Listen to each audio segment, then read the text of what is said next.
तो दोस्तों आज मैं एक्सप्लेन करने वाला हूँ हाल ही में ही रिलीज हुई एक काफी बढ़िया नेटफ्लिक्स स्पेनिश हॉरर मूवी को, जिसका नाम है डिसअपीयर कंप्लीटली। मूवी का कॉन्सेप्ट काफी डिफरेंट है, काफी अच्छा है, आपको देखने में मजा आएगा। और दोस्तों मैंने हाल ही में ही एक थाईलैंड की डेथ विस्परर नाम की बढ़िया हॉरर मूवी को एक्सप्लेन किया है। अगर आपने उसे अभी तक नहीं देखा है जाकर देख लेना, रियल स्टोरी पर आधारित है। उसका लिंक आपको नीचे पिन्ड कमेंट में मिल जाएगा। तो चलिए अब बिना किसी देरी के चलते हैं सीधा वीडियो की तरफ। तो ये मूवी एक फेमस कोट से शुरू होती है कि फोटोग्राफी पूरी दुनिया को सिमेट्री यानी कि कब्रिस्तान में बदलती है, और फोटोग्राफर्स को पता हो या फिर नहीं, लेकिन वो एंजल्स ऑफ डेथ हैं, यानी कि मौत के फरिश्ते। खैर मेन कहानी शुरू होती है हमारे मेन लीड सैंटियागो से, जो कि एक क्राइम सीन फोटोग्राफर है, जो कि मर्डर, एक्सीडेंट, ट्रेजेडी वाले केसेस और जगहों में मारे गए लोगों की फोटोज को लेता है। और ये उसका पैशन भी है, लेकिन उसका सपना अपनी फोटोग्राफी से फेमस होने का है और उसे अपनी खुद की एग्जीबिशन भी लगानी है। लेकिन अभी उसकी फोटोज को कोई सेलेक्ट ही नहीं करता, तो वो एक न्यूज मीडिया आउटलेट के लिए फोटोग्राफी करता है। और उसकी एक कला ये भी है कि वो इस मरे हुए लोगों की फोटो को भी बहुत अच्छे से प्रोसेस करता है और बनाता है। अब इस काम के लिए वो सभी क्राइम सीन्स पर जल्दी और कई बार तो एक्सक्लूसिवली भी पहुंच जाता है, जिसमें पुलिस ऑफिसर्स भी उसकी हेल्प करते हैं, जो कि उसे घटना की जानकारी और सीन के एक्सेस भी दे देते हैं। और इसके बदले में वो पुलिस ऑफिसर्स को थोड़े बहुत पैसे भी देता है। अब मूवी शुरू ही एक एक्सीडेंट से होती है, जहां पर एक वैले गलती से एक लड़की को हिट कर देता है और वो बुरी तरह से मारी जाती है, जिसकी पिक्चर्स लेकर वो अपने बॉस को दे देता है। उसका बॉस उसके काम से काफी खुश है और उससे और अच्छा काम करने के लिए बोलता है। और जब तक उसे एग्जीबिशन के लिए गैलरी नहीं मिल जाती, तब तक तो उसे उनकी ही बात सुननी पड़ेगी। इनफैक्ट वो उसे ये भी ऑफर देते हैं कि वो अच्छी अच्छी फोटोज को लेकर आता रहे, और हो सकता है कि वही उसके लिए एग्जीबिशन अरेंज करवा देंगे। खैर अब देखो, ये कहानी जो है वो दिनों के हिसाब से चल रही थी। त्यागो की मंगेतर मार्से को देख पाते हैं, जो कि एक हेल्थ प्रोफेशनल है, और वो दोनों साथ रहते हैं। तो वो उसे सुबह उठाती है, थोड़ी बहुत बात करती है, और आज शाम को वो डिनर पर जाने का डिसाइड करते हैं। और उन दोनों के अलावा घर में उनका पेट डॉग ज़ॉम्बी भी रहता है। जी हाँ, डॉग का नाम काफी इंटरेस्टिंग है, ज़ॉम्बी। खैर अब सैंटियागो अपने काम पर चला जाता है, जहां पर अपने बॉस से वो बात करता है, और उनके बारे में हम पहले ही डिस्कशन कर चुके हैं। और अब शाम को वो मार्से को डिनर डेट के लिए पिक करता है, और अब वो दोनों आगे बढ़े कि उससे पहले ही उसे एक टिप मिलती है कि सेनेटर के घर पर कुछ हुआ है। अब वो हमेशा अपने काम पर ही ध्यान देता है, और अभी भी उनका मोमेंट था, लेकिन वो अपने काम के लिए ही जा रहा था, जिससे मार्से थोड़ी सी अपसेट हो जाती है, और उन दोनों की थोड़ी बहस भी होती है, जहाँ पर वो अपने काम की दुहाई देता है। लेकिन मार्से यहाँ पर काफी वक्त से यही देख रही थी कि इस काम से कुछ खास पैसे नहीं बनते, और अब वो रिवील करती है कि वो 8 हफ्ते प्रेग्नेंट है। लेकिन ऑब्वियसली सैंटियागो अभी बच्चा नहीं चाहता था, जिससे कि वो अपसेट हो जाता है और मार्से भी गुस्से में घर चली जाती है। खैर सैंटियागो अब क्राइम सीन पर आता है, जहां पर वो पीछे के दरवाजे से घर में एंटर करता है, जहां पर उसे एक पुलिस ऑफिसर सेनेटर की बॉडी के पास मिलता है, और वो बताता है कि सेनेटर मर चुके हैं और उनकी बॉडी कई दिनों से ऐसी ही पड़ी हुई है,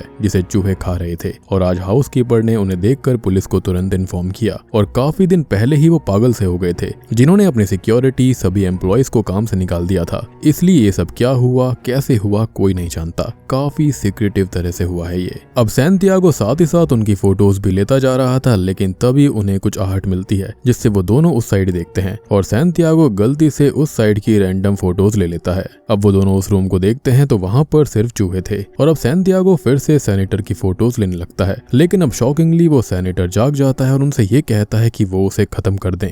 खैर अब सेनेटर को हॉस्पिटल भेजा जाता है, और पुलिस ऑफिसर बताता है कि सेनेटर को याद भी नहीं है, उसे होश भी नहीं है कि वो दोनों उसके पास थे, उसको कुछ भी समझ में नहीं आ रहा है। जिस पर सैंटियागो कहता है कि शायद वो ड्रग्स लेता होगा और नशे में होगा, जिसको रैट्स खा रहे थे, लेकिन उसे कुछ भी फील ही नहीं हुआ, जिसका जवाब अभी किसी के पास नहीं था।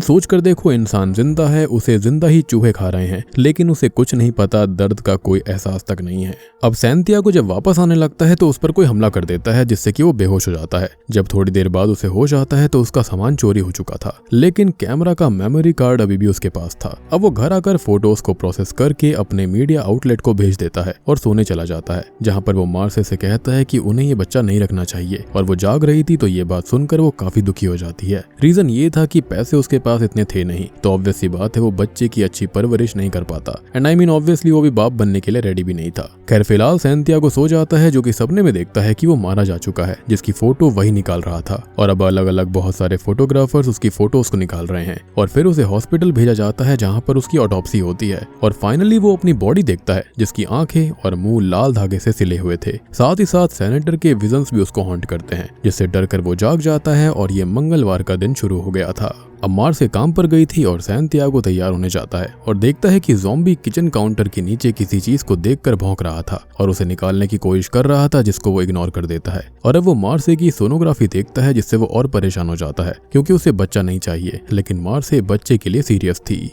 तभी सैंटियागो नोटिस करता है कि उसकी नाक से खून आने लगा है, लेकिन तभी उसे एक टिप मिल जाती है तो वो उसको इग्नोर करके क्राइम सीन पर निकल जाता है। यहाँ पर एक प्रेग्नेंट लेडी को किसी ने स्टैब करके मार डाला था, जिसकी बॉडी काफी समय से यहाँ पर पड़ी पड़ी सड़ने लगी थी, लेकिन स्ट्रेंजली उसे कोई भी स्मेल नहीं आती। और अब वो उस लेडी की करीब से फोटोज लेने लगता है। अब उसकी टी शर्ट ऊपर करके उसके वोम की वो फोटो लेने लगता है, लेकिन सडनली वो लेडी जागकर उसे हॉन्ट करती है, उस पर अटैक कर देती है। लेकिन हम नोटिस करते हैं कि वो लाश वहीं पर पड़ी है और सैंटियागो को खाली सीजर्स आ रहे थे। थोड़ी देर बाद पैरामेडिक उसे चेक करते हैं और ये कहते हैं कि वो तो बिल्कुल फिट है और सीजर्स क्यों आए उन्हें समझ नहीं आ रहा। और सैंटियागो उससे स्मेल वाली बात भी पूछता है, लेकिन ये भी उनकी समझ के बाहर थी क्योंकि सैंटियागो को पुराने कोई भी हेल्थ इश्यूज या फिर लक्षण नहीं थे। मतलब जो कुछ भी हो रहा था सब कुछ अचानक से हुआ है। अब वो घर आकर वो फोटोज प्रोसेस करके भेज देता है। साथ ही साथ अब वो खुद भी थोड़ा सोच में पड़ जाता है कि उसके साथ अचानक से हुआ क्या। अब इसके बाद अगला दिन यानी कि बुधवार वेंसडे शुरू होता है और वो सुबह उठकर कॉफी पीता है तो उसे कोई टेस्ट ही फील नहीं होता। कोरोना हो गया था क्या। खैर वो मार्से से मिलने जाता है और वो दोनों बात करते हैं, जहां पर वो यही कहता है कि बच्चा करने की जरूरत नहीं है क्योंकि अभी उसे बहुत कुछ करना है। जिस पर मार्से कहती है कि उन्हें साथ में 14 साल हो चुके हैं और अब ये बड़ी चीज होने जा रही है। सैंटियागो को लगता होगा कि सब कुछ सही चल रहा है, लेकिन सब कुछ सही नहीं है। साथ ही साथ वो चीजें बदलने की बोल रहा है तो वो उसकी करंट जॉब से नहीं बदलेंगी क्योंकि वो इसकी कोशिश काफी लंबे समय से करता आ रहा है और वो इतने टाइम वेट नहीं कर सकती। लेकिन तभी बातों ही बातों में सैंटियागो मार्से को अपने टेस्ट ना फील करने वाली बात बताता है, तो वो उसके सारे टेस्ट करवाती है और उसे डॉक्टर से भी मिलवाती है, जो कि एक ही बात कहती है कि सारे टेस्ट नॉर्मल हैं। फिर ऐसा क्यों हो रहा है उन्हें भी पता नहीं है। अब वो घर आ जाता है जहाँ पर अभी भी ज़ॉम्बी काउंटर के नीचे से कुछ निकालने की कोशिश में था। वो उसको हटाने की कोशिश करता है तो वो उल्टा उसको ही काट लेता है। खैर अब खुद की ड्रेसिंग करके वो ये सारी चीजें चेक करता है कि टेस्ट क्यों नहीं आ रहा। तो यहाँ पर उसे पता चलता है कि कुछ बीमारियां होती हैं like loss of taste, smell, blindness and all, लेकिन सब होती हैं अलग अलग। और वो कुछ सोचकर सेनेटर को देखने जाता है तो शॉकिंगली उसके अंदर ये सब बीमारियां थीं। साफ शब्दों में ये कहें कि सेनेटर के अंदर सारे सेंसेस खत्म हो चुके थे और अब वो बस एक जिंदा लाश था। और यही रीजन था कि उसे चूहों का काटना और ये सारी चीजें कभी पता ही नहीं चली। खैर वो घर आकर सो जाता है जिसे अपने पैरों पर कुछ फील होता है और वो देखता है तो बहुत सारे चूहे उसको खा रहे थे, जिससे डरकर वो चिल्लाने लगता है, लेकिन ये खाली एक बुरा सपना था। तो उसकी आंख खुल जाती है और वो मार्से को देखता है जो कि मरी पड़ी थी और उसके पेट पर कई बार स्टैब करे गए थे, जिसको देखकर उसकी हालत खराब हो जाती है। और फाइनली ये भी उसका एक और सपना था जो कि टूट जाता है। और ऐसा इसलिए हुआ था क्योंकि उसने आखिरी केस में एक प्रेग्नेंट लेडी की लाश देखी थी। तभी सैंटियागो किचन में जाता है जहां पर वो बियर पीने लगता है, लेकिन तभी बोतल टूट जाती है जिससे उसे भी थोड़ी चोट आ जाती है। लेकिन अब उसकी नजर काउंटर के नीचे जाती है जहां से वो एक मरे हुए मेंढक को निकालता है, जिसकी भी आंखें, मुंह और पेट लाल धागे से सिले गए थे। और अब चीजें उसके लिए क्रीपी होने लगती हैं क्योंकि उसने ऐसी ही सेम चीज अपने सपने में देखी थी। खैर अब अगला दिन आता है यानी कि थर्सडे, और वो अपने दोस्तों को फ्रॉग दिखाता है जो कि ये कहते हैं कि ये तो क्लियरली विच क्राफ्ट या फिर उससे भी आगे की चीज लग रही है। और वो अंदाजा लगाते हैं कि ये शायद मार्से ने किया होगा, लेकिन वो कहता है कि वो ऐसा नहीं कर सकती। जिस पर वो लोग ये कहने लगते हैं कि शायद किसी मरने वाले के परिवार ने ऐसा किया होगा, जिनकी फोटोज वो अक्सर क्लिक करता है। और उस दिन उसका सामान भी चोरी हुआ था जिसमें उसकी आईडी भी थी, तो किसी के लिए भी उसका पता जानकर वहां पर आना बहुत ही आसान था। और शायद से उसका डॉग ज़ॉम्बी भी यही ढूंढ रहा था। खैर अब ये लोग उसको एक शेमन के बारे में बताते हैं जिससे वो मिलने निकल जाता है और यहाँ पर वो शेमन को सब कुछ बता देता है। और वो फ्रॉग को भी दिखाता है जिसके पेट में एक पेपर था जिस पर सैंटियागो के नाम से एक कर्स इनकैंटेशन लिखा हुआ था। और अब तो साफ है कि उसे किसी ने कर्स कर दिया है, लेकिन ये कर्स इतना हैवी था कि इसको हटाया नहीं जा सकता और वो सीधा मारा जाएगा।